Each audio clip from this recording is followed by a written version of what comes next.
Hello नमस्कार दोस्तों। स्वागत है आपका अपने चैनल कलाम एजुकेशन क्लासेस में।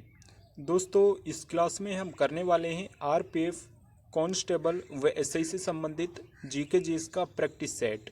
दोस्तों ये प्रैक्टिस सेट बहुत ही ज़्यादा इम्पोर्टेंट होने वाला है क्योंकि हमने इसमें इम्पोर्टेंट व प्रीवियस ईयर क्वेश्चन सेलेक्ट किए हैं। तो चलिए अपनी क्लास को शुरू करते हैं। पहला प्रश्न है, भारत में सर्वाधिक किस प्रकार की मिट्टी पाई जाती है। दोस्तों भारत में सर्वाधिक किस प्रकार की मिट्टी है वो ज़्यादातर पाई जाती है। राइट आंसर होगा जलोढ़ मिट्टी।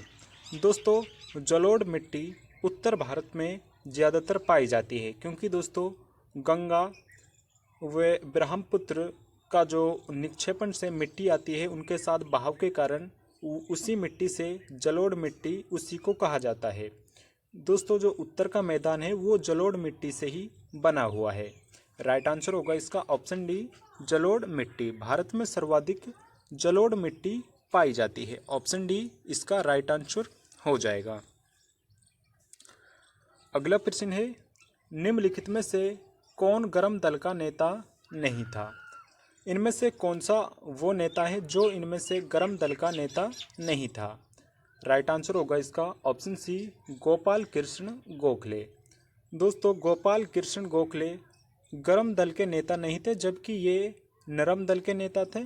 वहीं बाल गंगाधर तिलक, बिपिन चंद्र पाल व अरबिंदो घोष दोस्तों ये तीनों ही गर्म दल के नेता थे।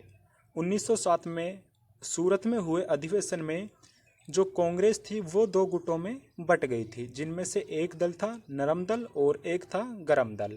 वहीं इनमें जो गोपाल कृष्ण गोखले हैं ये नरम दल के नेता थे। वहीं ये जो तीनों हैं ये इसमें गरम दल के नेता थे। राइट आंसर होगा इसका ऑप्शन सी गोपाल कृष्ण गोखले। दोस्तों गोपाल कृष्ण गोखले ये महात्मा गांधी के राजनीतिक गुरु भी थे। चलिए अगले प्रश्न की ओर बढ़ते हैं। अगला प्रश्न है, भारत में मानस राष्ट्रीय उद्यान कहाँ स्थित है। जो मानस राष्ट्रीय उद्यान है भारत में वो कौन से राज्य में स्थित है। काफ़ी बार ये प्रश्न एग्जाम में पूछा जा चुका है और बार बार एग्जाम में पूछा जाता है। राइट आंसर होगा ऑप्शन सी असम। दोस्तों असम राज्य में मानस राष्ट्रीय उद्यान स्थित है। ऑप्शन सी बिल्कुल राइट आंसर हो जाएगा। अगला प्रश्न है, कार्य करने की दर क्या कहलाती है। दोस्तों किसी भी कार्य को करने की दर इनमें से क्या कहलाती है। राइट आंसर होगा ऑप्शन डी शक्ति। कार्य करने की दर को शक्ति कहा जाता है। ऑप्शन डी बिल्कुल राइट आंसर हो जाएगा। अगला प्रश्न है, सौर ऊर्जा को विद्युत ऊर्जा में किसके द्वारा परिवर्तित किया जाता है। दोस्तों सौर ऊर्जा सूर्य से आने वाली जो ऊर्जा होती है उसको विद्युत ऊर्जा में किसके द्वारा बदला जाता है। राइट आंसर होगा ऑप्शन डी फोटोवोल्टिक सेल के द्वारा। दोस्तों फोटोवोल्टिक सेल के द्वारा जो सौर ऊर्जा होती है उसको विद्युत ऊर्जा में रूपांतरण उसका किया जाता है। ऑप्शन डी इसका राइट आंसर हो जाएगा। दोस्तों ये सभी क्वेश्चन वेरी इंपॉर्टेंट है, बार बार एग्जाम में पूछे जाने वाले प्रश्न है, इसलिए आपको क्लास में अंत तक जरूर बना रहना है। चलिए अगले प्रश्न की ओर बढ़ते हैं। अगला प्रश्न है, निम्नांकित किस राजा द्वारा विक्रमशिला विश्वविद्यालय की स्थापना की गई थी। इनमें से किस राजा के द्वारा विक्रमशिला विश्वविद्यालय की स्थापना की गई थी। राइट आंसर होगा ऑप्शन बी धर्मपाल। धर्मपाल द्वारा विक्रमशिला विश्वविद्यालय की स्थापना की गई थी। ऑप्शन बी बिल्कुल राइट आंसर हो जाएगा। अगला प्रश्न है, कौशाम्बी किस महाजनपद की राजधानी थी। दोस्तों काफ़ी बार महाजनपदों से भी क्वेश्चन पूछ लेता है और उसमें पूछता है महाजनपदों से, एक महाजनपद देता है और उसकी राजधानी पूछी जाती है। दोस्तों कौशाम्बी की राजधानी वत्स थी। ऑप्शन डी बिल्कुल राइट आंसर हो जाएगा। कुल कितने महाजनपद थे, तो कुल महाजनपद 16 महाजनपद थे। ऑप्शन डी इसका राइट आंसर हो जाएगा। अगला क्वेश्चन है, किस पंचवर्षीय योजना ने देश की आर्थिक वृद्धि में बढ़ोतरी की थी? दोस्तों, इनमें से कौन सी पंचवर्षीय योजना के दौरान भारत में आर्थिक वृद्धि बढ़ोतरी हुई थी, यानी भारत की आर्थिक वृद्धि थोड़ी सुधरी थी? राइट आंसर होगा ऑप्शन डी, सातवीं पंचवर्षीय योजना। दोस्तों, सातवीं पंचवर्षीय योजना का कार्यकाल वर्ष 1992 से लेकर 1997 था। दोस्तों, 1991-92 के दौरान भारत की जो आर्थिक स्थिति थी वो काफ़ी खराब हो चुकी थी। वहीं फिर भारत में जो प्रधानमंत्री थे नरसिम्हा राव, और जो उस समय भारत के वित्त मंत्री थे मनमोहन सिंह, उनके द्वारा एलपीजी योजना बनाई गई थी, जिसके द्वारा हमारे देश में आयात निर्यात को काफ़ी हदों तक खोल दिया गया था, और उसी के दौरान जो भारत की स्थिति थी वो मजबूत होने लगी थी। उसी के बाद में जो सातवीं पंचवर्षीय योजना है उसमें भारत की स्थिति काफ़ी मजबूत हुई थी।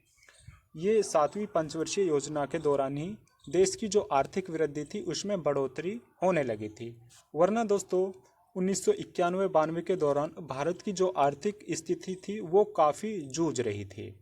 राइट आंसर होगा ऑप्शन डी, सातवीं पंचवर्षीय योजना। अगला प्रश्न है, a brief history of time पुस्तक किसने लिखी है? दोस्तों, a brief history of time पुस्तक किसके द्वारा लिखी गई है? राइट आंसर होगा इसका ऑप्शन बी, स्टीफन हॉकिंस। दोस्तों, स्टीफन हॉकिंस एक बहुत ही बड़े फिलोसोफर थे, और इसी के द्वारा a brief history of time पुस्तक लिखी गई है। ऑप्शन बी राइट आंसर हो जाएगा। अगला प्रश्न है, संविधान संशोधन अधिनियम भारत में पंचायती राज व्यवस्था से जुड़ा हुआ है। दोस्तों, कौन सा संविधान संशोधन किया गया था जिसके द्वारा पंचायती राज व्यवस्था को जोड़ा गया था? राइट आंसर होगा ऑप्शन सी, 73वां। दोस्तों, 73वां संविधान संशोधन कर 1992-93 में पंचायती राज व्यवस्थाओं को जोड़ा गया था। वहीं 74वां जो संविधान संशोधन हुआ था वो नगर निगम के लिए हुआ था। वहीं जो 73वां संविधान संशोधन 1993 में हुआ था उसके द्वारा भारत में पंचायती राज व्यवस्था को लागू किया गया था। ऑप्शन सी राइट आंसर हो जाएगा। अगला प्रश्न है, उत्तर मध्य रेलवे के अंतर्गत उत्तर प्रदेश का कौन सा मंडल शामिल नहीं है? इनमें से उत्तर प्रदेश का कौन सा मंडल है जो उत्तर मध्य रेलवे के अंतर्गत नहीं आता है? राइट आंसर होगा इसका ऑप्शन बी, लखनऊ मंडल। दोस्तों, लखनऊ मंडल उत्तर मध्य रेलवे के अंतर्गत नहीं आता है। ऑप्शन बी बिल्कुल राइट आंसर हो जाएगा। अगला प्रश्न है, एक वाहन द्वारा तय की गई दूरी को मापने के लिए प्रयुक्त उपकरण का नाम बताइए। दोस्तों, एक वाहन का जो किलोमीटर है वो किसके द्वारा मापा जाता है? राइट आंसर होगा इसका ऑप्शन ए, ओडोमीटर। दोस्तों, ओडोमीटर के दौरान किसी भी वाहन का जो उसकी दूरी को मापने की इकाई होती है वो ओडोमीटर होती है। दोस्तों, गलती मत कर देना, स्पीडोमीटर नहीं होता है। राइट आंसर होगा ओडोमीटर। चलिए अगले प्रश्न की ओर बढ़ते हैं। अगला प्रश्न है, निम्नलिखित में से कौन 17वीं शताब्दी में आगरा का डच यात्री था? दोस्तों, इनमें से कौन सा यात्री 17वीं शताब्दी में आगरा में आया था? राइट आंसर होगा इसका ऑप्शन बी, फ्रांसिस्को पेलसार्ट। दोस्तों, फ्रांसिस्को पेलसार्ट 17वीं शताब्दी में इन्होंने भारत का आगमन किया था और ये आगरा में आया था। ये एक डच यात्री था। ऑप्शन बी इसका राइट आंसर हो जाएगा। अगला प्रश्न है, निम्न में से कौन सा अनुच्छेद भारत को राज्यों का एक संघ घोषित करता है? इनमें से किस अनुच्छेद में यह उल्लेखित किया गया है कि भारत एक राज्यों का संघ होगा? राइट आंसर होगा इसका ऑप्शन ए, अनुच्छेद 1। दोस्तों, अनुच्छेद 1 में